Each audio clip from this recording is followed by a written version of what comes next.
How is English language used on the World Wide Web? Is it predominantly British or American English dominated?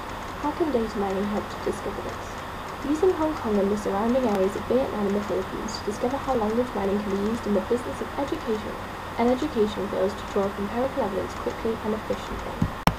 Why use data mining in your work? When using language, data mining is a useful tool for highlighting key pieces of text and finding pieces of information quickly, easily, efficiently, and giving you empirical evidence. With English being widely recognised and used across many countries as the language of business, education, advertising and commerce, it is important to be able to communicate. The Impact of English as a Global Language on Education Policies and Practices in the Asia-Pacific Region by David Millen, 2003, highlights the use of English and its importance in education in the Asia-Pacific region. Data mining could be used for readers of this journal. Data mining can be used in instances such as this journal to find specific information quickly in a large body of information, especially when the journal is written in a language that is non-native to readers of the journal, in this instance aimed at people in the Asia-Pacific region, yet written in English.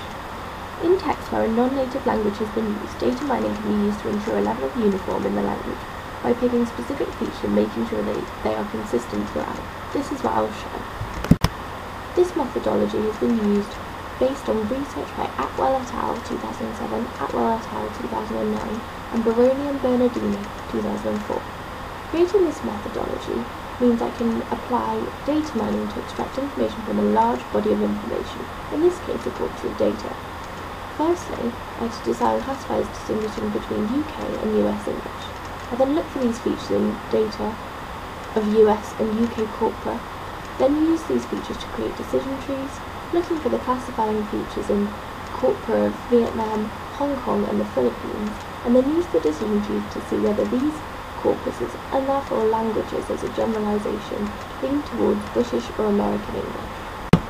In the data that I am looking at, I want to investigate whether the English used is close to that British English or American English. Firstly, to do this I decide on classifying features that are different in British English and American English, which in this case were spellings of different words. I therefore use these to see which texts lean towards. The words are colour versus colour, centre versus centre, and programme versus programme, with the different spellings for each branch of English. These were my results for the UK and US data corpora. There are 10 corpora of each language, therefore giving me varied results.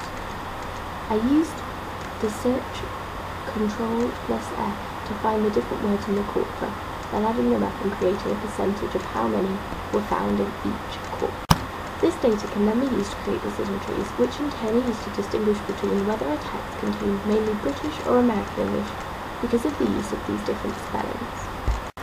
My first decision tree was whether the frequency of centre with the ER spelling was more than 5, it would be US English, and if not, then it would be UK.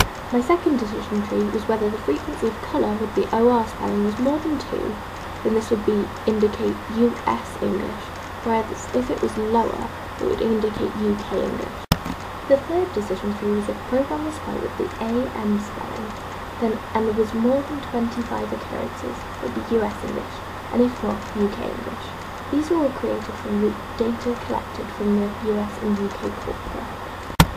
I then used data mining to look for each classifier in the corpuses from Hong Kong, Vietnam and the Philippines. It was easy to find the occurrences of each feature and then create a table using this information. Drawing on my own personal knowledge, I would predict that Hong Kong would use a predominantly British form of English because of the influences Hong Kong takes from British culture and the origin of the language, with English being one of the official languages of the country. It's more difficult to say for the surrounding areas, as the Philippines uses a variety of English called Philippine English, so it will be interesting to see where that takes its influence from. Once I had looked for each classifier in the corpuses of Hong Kong, Vietnam and the Philippines, the data could be used to put into a spreadsheet to make it easily accessible for use of the decision trees to determine whether they contain predominantly British English or American English, based on these spellings. I then applied the original decision trees to the data. These show my results. My results show that Hong Kong had a strong preference to UK English, although the decision tree for centre showed American English. The raw data still showed that the UK spelling was much preferred, with 126 occurrences to the US's 30. Vietnam and the Philippines both showed a high and almost complete preference to American English.